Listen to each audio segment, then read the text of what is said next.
Joseph Bound Elwell was a 47-year-old card expert and turf man living in the Big Apple.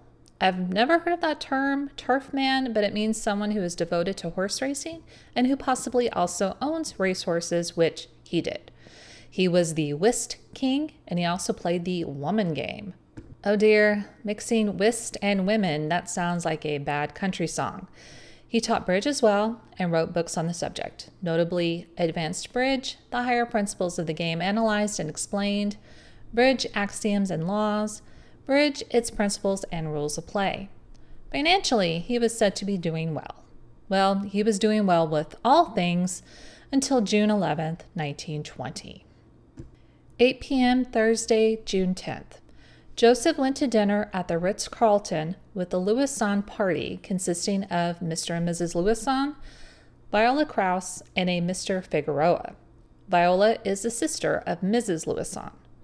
Viola was celebrating her divorce from Victor von Schlegel, who was coincidentally nearby having dinner with a Miss Ellie Hope Anderson. Ellie would say later that there was no apparent animosity from anyone when they all saw each other. Victor had told Ellie earlier, quote, "She's a fine girl, but we just couldn't get along, so we decided to get a divorce," end quote. Sounds like the right thing to do. 11 p.m. Thursday. Joseph went with the same party of people to the Ziegfeld Frolic on the Amsterdam Theater roof. 12:30 a.m. Friday morning, he parted from the Lewisohn party in front of the Amsterdam Theater and allegedly went on to a cafe and joined two men and a woman there. Apparently, Mr. Lewisohn had told Joseph there was plenty of room in the car to join them for a ride, but Joseph said, quote, "No, I guess I won't," end quote. He allegedly got another taxi for himself and went to the cafe. As far as I could find, it was never said if he actually went to that cafe and with exactly whom. 3:45 a.m. Friday morning. Allegedly drove up in front of his home in a car with a male acquaintance. His home was on West 70th Street. He was seen by a neighbor some 2 doors from Joseph's place getting out of the car, waving at the man still in the car, and Joseph went inside the building. Well, then this was according to the man's family. The actual neighbor was later questioned and said that yes, he saw the car at 3:45 a.m. but saw no one enter or leave it. The sound of a car door closing was before he went to the window to look out, so no, he couldn't confirm that Joseph had ever been in that car. Now, technically, from 1:30 a.m. on, the police cannot absolutely account for his whereabouts. Him going to the cafe has not been confirmed. Him getting home at 3:45 a.m. cannot be proven. 7:35 a.m. Friday morning, postman Charles S. Torrey delivers some letters and rang up to Joseph's apartment as an FYI that they were there. Joseph presumably came down to retrieve the letters. 8:15 a.m. Friday morning, Joseph was found by his housekeeper, Marie Larson, with a shot to the head, wearing PJs, in a chair in the front room on the first floor. He was initially unconscious but would die 4 hours later in the hospital. He never regained consciousness enough to tell anyone what or who had happened to him. It's in the relatively short window between about 7:35 a.m. and 8:15 a.m. that it is believed he was killed because he apparently retrieved the letters that the postman had dropped off and was sitting in his front room reading them. Nothing appears to have been stolen. There were no signs of a struggle. Well, we'll get to that in a moment. Windows did not appear to have been forced open, and the doors were locked. Joseph's will was filed, and it left everything to his parents. Will said clause number 1, quote, "I give all my property, real and personal, unto my parents, Joseph S. Elwell and Jenny A. Elwell, equally, share and share alike, or to the survivor of them absolutely, in case either of them shall predecease me," end quote. Clause number 2, made his dad and Alfred H. Caspary executors of the estate. Clause number 3, quote, "I hereby revoke and cancel any and all former and other wills by me at any time made," end quote, signed January 11th, 1915, with witnesses. His now widow, Helen Derby Elwell, from whom he had been separated for several years, will no doubt contest the will on behalf of their 16-year-old son, Richard. Quote, "I shall fight to the last gasp to see that my boy is protected. I was terribly shocked to learn that Elwell had not the decency even to provide for our boy. I care not for myself, but the studied cruelty rouses the tiger in me. I shall do whatever is legally possible to protect my boy," end quote. Joseph's body was buried in Les Below Cemetery in New Jersey, attended by about 11 mourners, including his widowed wife and son and members of his family. So you're thinking, this one's easy, TMN. All the doors were locked, no sign of struggle. He's just in his jammies reading his letters. He took his own life. Mic drop. Nope. Pick your mic back up. No actual weapon was found. There was a bullet casing, and the bullet that had killed him had gone through him and was lodged in the wall behind him. The murderer would have had to be facing him. There were no powder burns on Joseph's face, which would have been more indicative of a suicide to have been that close when holding the gun. There were powder marks, which could have occurred had the murderer been several feet in front of him.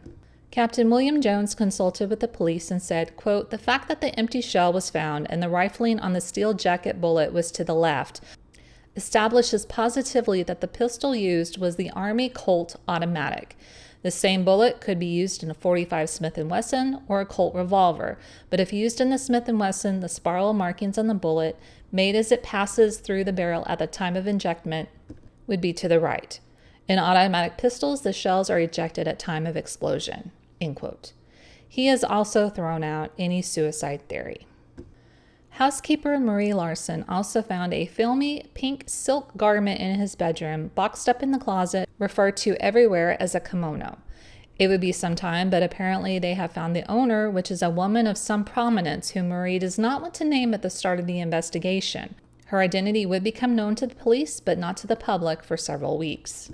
Marie had taken the lingerie plus some slippers and hid them in the basement while investigators were investigating other parts of the 3-story apartment. According to Marie, the kimono woman hadn't been at the house for about 10 days before the murder, and Marie was hiding them solely to protect the woman for whom they belonged. In the so-called reception room, aka front room, where Joseph had been sitting, a moist, I know some people hate that word, snuffed out cigarette, and not of the type that Elwell smoked, was found. Days later. Obviously, we don't have DNA testing at this time, so nothing really comes of the cigarette. They were going to try to get a fingerprint, but nothing's been said about that, and just to let you know, nothing ever came of that cigarette. It would be much, much later, but it was mentioned that Joseph's pajamas were a bit wrecked, suggesting that perhaps someone handled him roughly and slammed him into the chair. The back of the pajama jacket had a tear of about 4 inches. The front of the jammy jacket was partly opened, perhaps because someone had grabbed him by the front and wrenched the buttons from the buttonholes a bit. Marie Larson said that the pajamas would not have been in this condition when she had laid them out for him to wear when he was ready for Betty Bye. So then it's assumed that the jammy wreckage happened between the time he put them on and he was murdered. However, it could have also happened when they were trying to lift his unconscious body and carry him out of the house to get into an ambulance. So let's look into some of the theories. The Lexington/Annie theory. June 16th, per District Attorney Swan, detectives have been sent to Lexington, Kentucky to look into a woman named Annie who appeared to have received the attentions of Joseph. William Barnes, Joseph's secretary and valet, had said that Joseph had just recently returned from a 10-week stay in Lexington at the Phoenix Hotel, and the informant said that Joseph had left Lexington in a bit of a rush. But during the time he had spent there, it had been with society's greatest, playing whist with the ladies and engaging in some horse racing. An informant told Swan that the father and brother of this Annie had sworn to kill Joseph. So the theory is that either the father or brother or both of this Annie had come to New York and went to Joseph's home. They waited until the postman rang Joseph's bell to signal a delivery, and when Joseph went down to retrieve his mail, somehow at some point the alleged murderer went into Joseph's home. Now, detectives get very specific here. The murderer took a seat facing Joseph about 6 feet away and had a chit-chat with him about why the murderer was paying him a call. While the chatting was about, Joseph set down a few of the letters he had just retrieved on a nearby table and would start reading one of them. This letter would be found on the floor. Perhaps some unpleasantries were exchanged, and then the murder.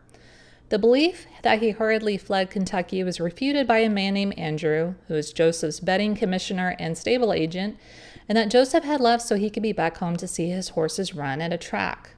Also refuted eventually, this whole blooming theory. It did nothing but ruin the reputation of Annie, who had only received flowers from Joseph while she was in the hospital, and she had sent him a thank you note. Good work, DA Swan. The kimono-clad woman theory. Could she have used a Colt 45 automatic pistol as determined by Captain William Jones, who consulted on the matter? Some men say no, other men would say sure. We'll talk more about that in just a bit. Marie, the housekeeper, already kind of threw out this theory, though, as she said that the kimono wearer hadn't been in the house for at least a week and a half. Ex-soldier with a pretty wife. The gun was an Army automatic pistol. The bullet was manufactured by the government. The gun is not so much the thing because people could get them, it's the bullet. They also don't believe the gun would have been used by a woman as it's a bit clunky and would be considered difficult to handle. Now, ladies, don't get your hankles up. I'm just saying what the newspaper of 1920 said. But then later, the police would test women using the same model and found that a woman who weighed only 85 pounds, which, good Lord, that sounds very minimal, and physically weak could fire the revolver not just once, but several times. Dr. Charles Norris, chief medical examiner who did the autopsy, did say, quote, "A woman could have fired it if she were familiar with firearms," end quote. Well, sure, I think that goes without being said. Quote, "The wound would prove, in my opinion, that it was not self-inflicted, even if the disappearance of the revolver did not show it. The circumstances, I think, prove that Elwell was not taken by surprise, at least that the presence of the man or woman in the house was not a surprise to him. He might have been shot without knowing that he was about to be shot. On the other hand, he might have been sitting there trying to induce the murderer not to shoot." End quote. Liquor. After the murder, the papers were writing about how Joseph had seemed to have gotten himself into some issues with a liquor deal. Now remember, we're in the Prohibition era. Liquor you can't have, and arrests are being made right and left to come down on those illegally distributing, selling liquor. I didn't follow this thread too much specifically for Joseph, but one theory was that he had ticked someone off in relation to a liquor deal gone wrong, or he owed someone money. A fellow player that he had beat at cards or some other gambling game. However, depending on who you talk to, he normally wouldn't play with people unless they could afford to lose some money. Some had said that he hadn't done too well betting on horses and that perhaps he had been of late trying to recoup his losses. Others say that he was doing very well. So, again, depends on the paper you read and the day it was published. Other husband or father seeking revenge. With this, detectives are looking into his female liaisons, of which there were apparently a few, meaning quite a few, quite a lot of few. This seems to be the leading theory, though, throughout the course of this story. No one knows who specifically, but given his number of female friends and liaisons, well. Lady crazy in love. The DA's office seems to be heavy on this one too, given the liaisons that Joseph was known for having. What if he had dumped someone for another? Perhaps that would drive a woman to murder that which she can't have. An unidentified detective said, quote, "The woman in the case became violently infatuated with the handsome butterfly. He paid her marked attention for a time. Then a new interest came into his life. The old love, if there had been such a thing on his part, was forgotten. He turned to a young woman in New York. The scorned woman followed him here. She learned of Elwell's attentions to his latest conquest. She remonstrated with him. He laughed it off. Then she learned that Elwell had begged his wife to divorce him, that he might marry the young New York woman. Desperate, the woman shot him to prevent the woman at the other point of the triangle from having him. That's our story. That's the theory on which the arrest will be made." End quote. Some other visitor theory. Apparently, if Joseph had received a visitor in the morning of the murder, it's likely that he knew the person well, as he did not replace his false teeth or his toupee first. Everyone that knew him, particularly his valet and housekeeper, said that he would never have welcomed a visitor that he didn't know really well, or especially a woman, without his fake teeth and his fake hair. Makes sense to me. You know, you're going to tidy up a little bit for some people, and for others, not so much maybe because they've seen you at your worst. Suicide. Though refuted by most, this is still in the back pockets of some people. How? Given the lack of powder burns, it seems impossible. But what seems possible is that the gun could have been removed by someone prior to the police. Could Marie have removed it to avoid the stigma that having taken your own life would bring to her beloved employer? Sure, seems possible. She had no qualms about hiding the famous pink kimono. But I don't know. This still seems unlikely given other factors. So, of course, there is a scandal, which should have surprised you none, given his female acquaintances. I don't look for these scandalous stories. They are all over the place. He had actually had a table in his bedroom and a separate guest room fitted up just for ladies, with makeup, manicure items, cream, and things, which I think is really sweet if you're going to invite someone over who may not have packed an overnight bag ahead of time. And no, he wasn't into wearing any of this stuff himself, if that's what you're thinking. Mrs. Hardy, sister of the Countess Sonia Zaniaska, both who are friends to Joseph, said, quote, "It is common talk that Marie Larson, the housekeeper, served luncheons to women's visitors at Elwell's home. His friends all knew Marie was acquainted with all of his affairs, and I am surprised at her reticence." Barnes, Elwell's secretary and valet, also had an inside slant on all of Elwell's doings and affairs and actually kept a record and book of everything he did. He not only took charge of and arranged his card parties, but kept track of all of his financial affairs. He knew most of his friends, including some of the wealthiest and handsomest men and women in Elwell's circle. He knew everything Elwell did, I am sure. And then all of Elwell's friends knew that on his dressing table in his bedroom was a photo of a handsome woman posed in Annette Kellerman's, apparently this is a bathing suit, in a manner best calculated to display her physical charms. Among his affairs with women, his relations with one stood out and was the cause of much gossip among all of his acquaintances. Did Mr. Joyce show this photo to the newspaper men? End quote. Joseph had a picture of the Countess in his pocket and, of course, photographs of many other women in his home. Apparently, the Countess and her sister were introduced to Joseph by friends in Carlsbad, a German resort. In 1914, Joseph returned to New York, and a few days later, the Countess and her sister did as well. They retained their friendship with him. However, the Countess denied she had ever been in Joseph's home. Mrs. Hardy had been there once. When asked if either had a key to his place, they indignantly said absolutely not. According to Marie, the housekeeper, only Marie and Joseph had keys to the house, at least until a third set of keys had been found in his bedroom after the murder. Could those have been left by the murderer? The housekeeper would then say that the valet Barnes had a set of keys, which he would deny. Then she would say the chauffeur Rhodes had a set. He had a copy made at her request and gave it to Marie, who said it didn't work and threw it away. Rhodes had a new set made, and they were delivered to the house by the key makers. He never had his hands on them. So what were the activities leading up to the murder beyond just what he had been doing earlier that evening? He had had, according to his housekeeper, luncheon with a young woman a few days before the murder, who was 23, short, stout, dark hair, and wore a gray jersey dress with gray firm trimming around the skirt. She will be referred to as the woman in gray. Quote, "Mr. Elwell seemed very happy with this girl. She remained until about 2 or 3 o'clock and left alone in a black and white taxicab. I know that this girl was not related to Mr. Elwell. I don't know her name. I never heard him call her by name, and I don't know whether I could identify her if I saw her." End quote. After the luncheon, Joseph left and Marie left at 4 p.m. Wednesday, Joseph sat around and read newspapers. Thursday, he went to a wedding at the Hotel Plaza, but Marie couldn't remember the couple's name. He returned about 4 p.m. and seemed happy. She left shortly thereafter, and that was the last time she saw him alive, or at least not unconscious. She couldn't remember him fighting with anyone and couldn't remember the names of any of his callers. The morning of the murder, she had found it strange that the outer storm door, usually left open, was locked, and she had to use her key to open it. So first, the postman Torrey said that no, it was not usually left open, it was usually locked. He had been surprised when it was unlocked that morning, and he had tossed the letters into the vestibule between the storm door and the second door and rang the bell to alert Joseph to a delivery. He did not wait for Joseph to pick up the letters, which was normal. Marie had found a bottle of milk between the storm door and the second door to enter. How could the milkman have left that if the outermost door was locked? Well, we know from the postman that the storm door was not locked.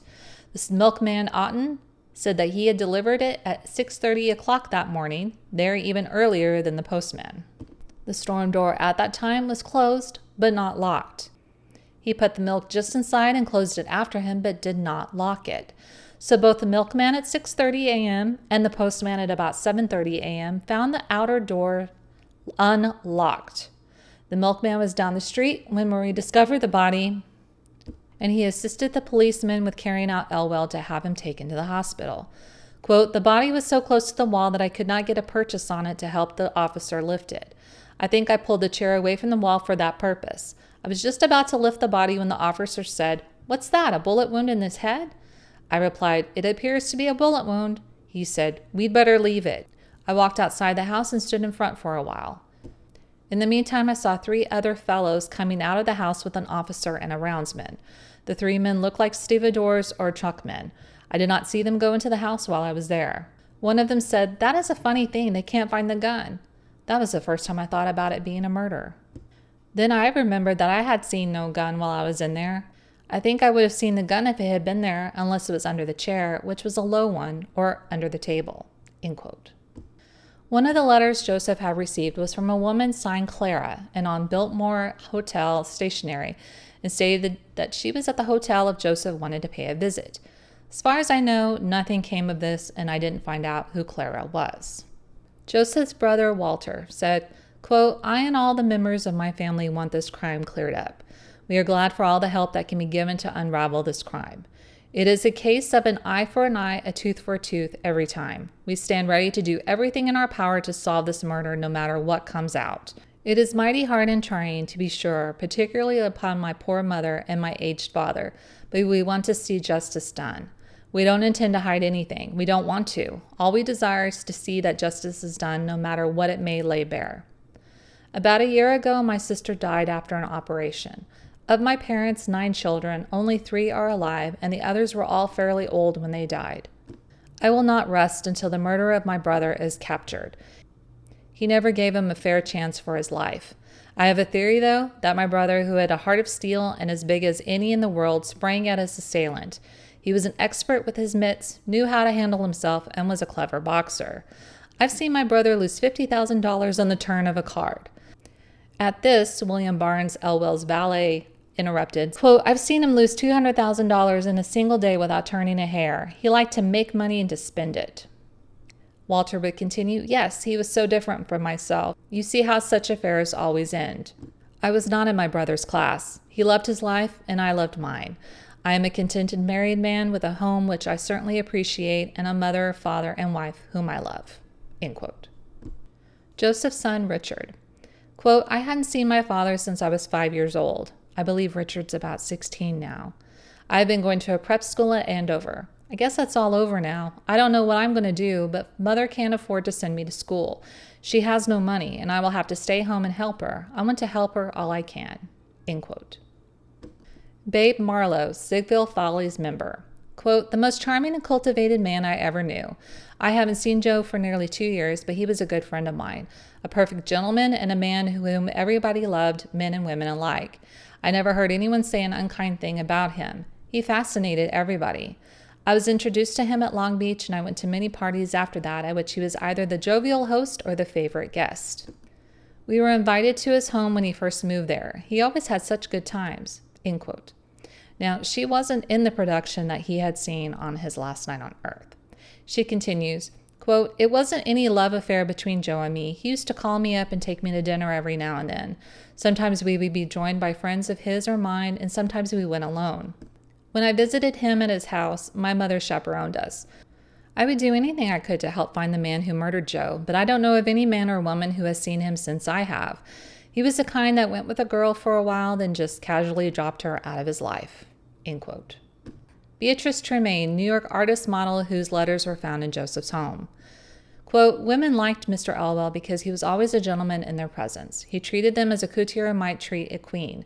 Not, of course, acting as though he were an inferior in any way, but rather as though he could not do other than maintain the perfect impersonal attitude of one without presumptuousness. This manner of detachment, of course, made for enchantment with women, because it imparted to him an air of melancholy indifference. And say what you will, women's interest is piqued by an indifference to their charms. A man who falls too easily a victim soon becomes a bore. The challenge is gone from the relationship, and a woman, always something of a huntress herself, begins casting glances in other directions. There is no woman living who does not want to have a battle a little to win a man. Nothing worth having, woman knows, comes without struggling for it. Joe Elwell had all the social graces and the social equipment needed to solidify his natural attractiveness. He played bridge, as everyone knows, with brilliant dash. He danced divinely. He was of most pleasing appearance, tall and lithe. He drove his motor superbly. He talked well and exhibited a mind trained and cultured, and he had 3 homes furnished with rare taste, where he entertained really well." End quote. She had not been in Joseph's presence in the last 2 years. Helen Derby Elwell. She didn't believe in the theory that a raving husband was the murderer. Quote, "My husband did not select married women for his conquest. I am as much at a loss to say who might have killed him as anyone else. I am sure in my own mind that he was murdered. He was not of a disposition likely to commit suicide. Life was too sweet for him. I believe his death can be traced directly to some woman, but then the revolver might have been in the hands of a man he had ruined at the card table. I am more strongly inclined to believe that at the bottom of the crime will be found a woman or women, for he knew dozens of them." End quote. When asked if she believed he would have taken his own life, she added to what she had already said, quote, "I am absolutely sure that he was too much afraid of death." End quote. June 22nd, 1920. The police are a bit sick of the DA office's crap, accusing DA Swan of hampering the investigation and keeping them from making any headway by not sharing information. DA Swan said that he had asked the police to send him Captain Arthur Carey, head of the homicide squad. That request was ignored because the police commissioner didn't have time to listen to Swan's theories, as they were busy working on the murder case. So with reporters in his office, he called Captain Carey. After he hung up the phone, Swan relayed, quote, "He says that he doesn't see why he should be dragged down here to the office. He says that he was here Saturday talking with my assistants and that he has other work to perform. It's not what Captain Carey desires, nor what I desire, but for the good of the public. I want to know what the police have been doing." Quote, "Well, Judge," suggested one of the reporters, "don't you think that the police department resents your butting in?" "No," said Judge Swan. "It's our duty, the duty of the district attorney, to question everyone he thinks knows anything about a homicide. But don't think that I am blaming the police. Up to date, the murder of Elwell is an impenetrable mystery. Nobody has been found who had uttered a threat against the man in any shape at all." "Do you think that you're treating the public squarely and concealing the names of the women in the case?" asked another reporter. "If an ordinary woman from Chatham Square were mixed up in the case, she would be flayed alive by the prosecutor." "No, not by me. Why should we hold these lovely women who stoop to folly up to the eyes of the public? I certainly will not drag their frailties into the limelight. If their identity tends to prove anything connecting them with the murder, then you are entitled to know who and what they are." End quote. July 3rd, 1920. We've got an Anna Kane, former housekeeper of Joseph's, who has stated that a Mrs. Wilson, now known to be referring to Viola Krause, had made threats against Joseph. Viola denies it. So let's recap. Viola was one of the Lewis-son party that Joseph had dinner with at the Ritz the night before the murder. DA Swan read a statement. Quote, "The attention of Miss Krause was called to the article in yesterday's American, and she denied categorically that she had, in the presence of or hearing of Anna Kane or any other person, at any time when anybody else was present, uttered any threats against the life of Joseph B. Elwell. She further stated that she had not been deserted by Elwell and did not fear that she would be deserted by Elwell, that she was until recently a married woman to Victor von Schlegel, you may remember. And she further stated that he, Elwell, had not proposed marriage to her, and the subject had never been suggested or discussed, that she had known Elwell for about 8 years and had seen him at different times at Palm Beach, New York City, at hotels, places of amusement, etc. That she had not had any controversy or disagreement with any other woman regarding Mr. Elwell or any other man, that she had only seen Anna twice in her life, once when she was motoring with her brother and another lady at the cottage at Saratoga, occupied by the late Mr. Elwell. She saw Anna Kane on another occasion when she visited the late Mr. Elwell in the autumn of 1919. She stated that she bore no ill will towards Anna Kane and could not conceive of any reason why any charge against her should have been uttered by Anna Kane. End quote. Apparently, Anna Kane said a lot of stuff using fake names to protect the innocent or guilty, but when she would name names, inevitably the named person would haul off and say a few things about how wrong Anna was. Was she really wrong and just trying to get her name in the paper? Or were the people she was pinpointing denying because they had to save face? July 19th, 1920. Swan's already throwing in the towel, basically saying this will never get solved. However, the assistant district attorney is finally saying officially that this was a murder, not a suicide. Really? Just now? October 1920. So Joseph's belongings are being auctioned off. The famous kimono sold for about $423. A life-size painting of a woman bought for $335. A Louis XVI table for $1,250. Tiffany bronze floor lamp for $650. Helen, his widowed wife, will get about a fourth of the estate, working it out with her husband's family, and she was happy with the division of the estate for their son, Richard. Richard's now back in school in Massachusetts.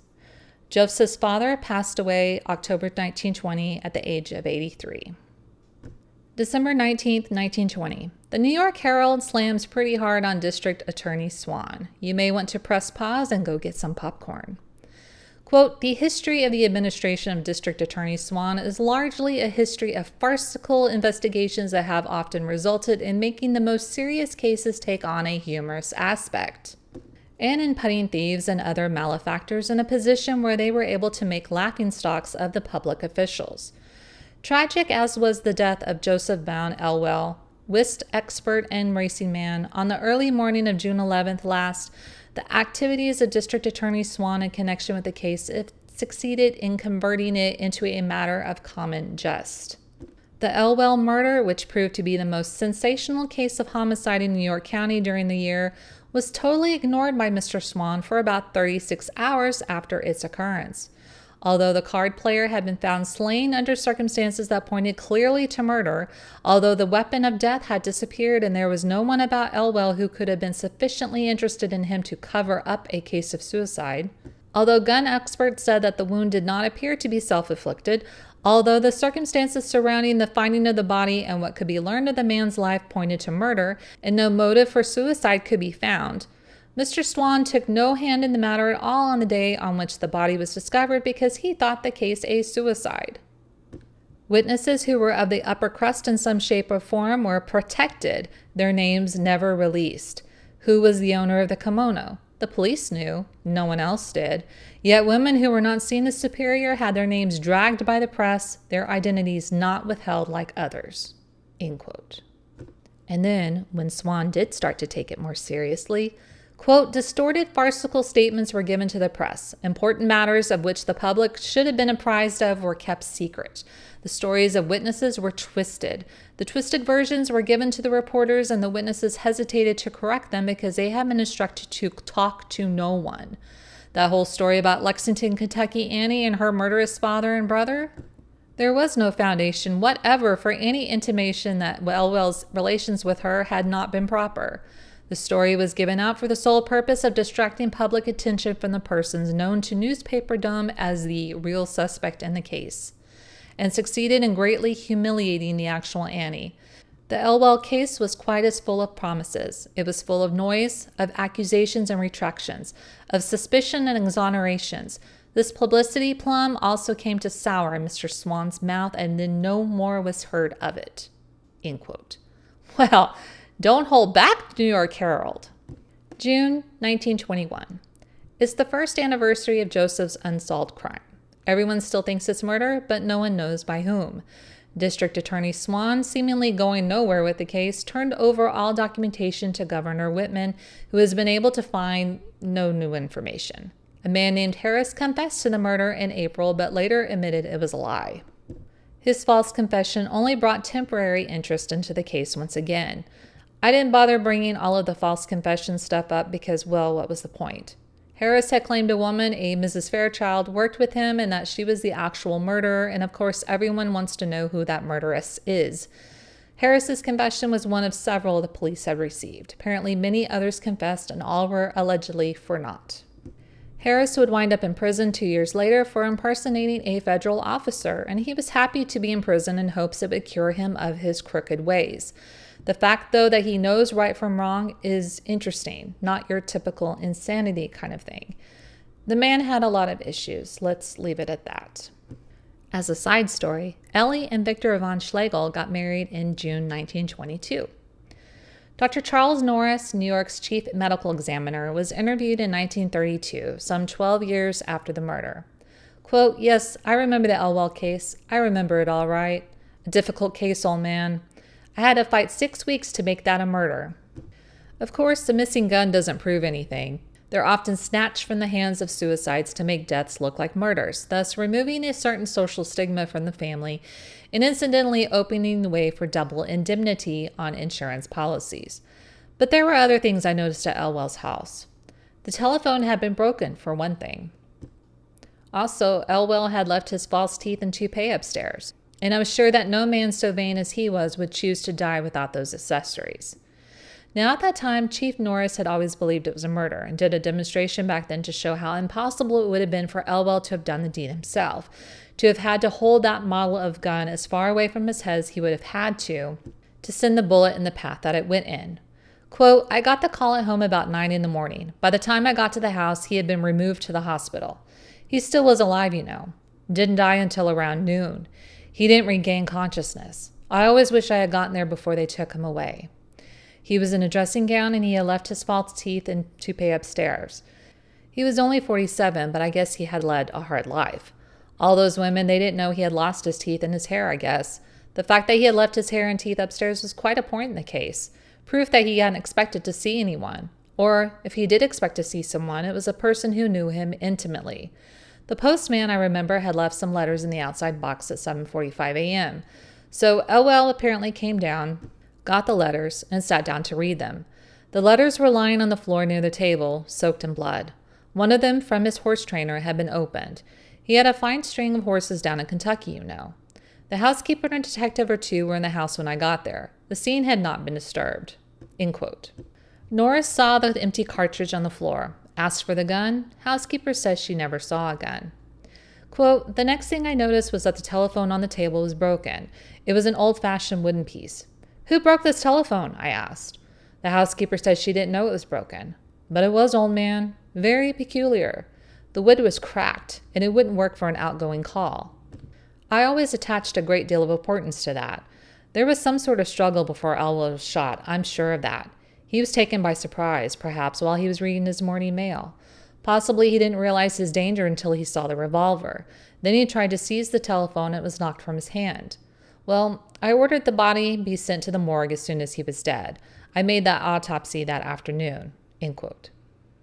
With regard to the wound, quote, "He never could have inflicted that wound himself. There was about 3 inches of powder burns or marks around the wound. That indicated the revolver had been held at least 4 or 5 inches away. No man could hold a .45 that far away and shoot himself. And fancy my surprise, old man, when I found out the district attorney and the police were determined to believe it's suicide." End quote. One thing that was good that came out of this. When Chief Examiner Norris first became a medical examiner, he found that there was little helpful information out there about gun wounds. He collected every known make of weapon in the world, and he, along with a Captain Cornelius Willems, spent weeks shooting every gun into every available type of material at many angles and at many distances, and out of that came a data repository used by detectives all over the world. So, where does that leave us? Nowhere. Joseph's murder is still unsolved to this day. You can have assumptions and circumstantial evidence all day long, but nothing that would enable them to bring someone to an actual trial. So we leave Joseph for now. Maybe someday someone will miraculously have a bit of information, a diary of their great-grandma or something. I mean, you never know. I don't know if any of the physical evidence is still somewhere sitting in a box waiting to be looked at, if there's anything tangible that could be tested given today's scientific breakthroughs in forensics. As with all cold cases, you hope there's just that one little thing that will spark something, anything, to get a case solved. We're going to take a little break from death next week. Your narrator sometimes needs some things to research that aren't soul-destroying. See you.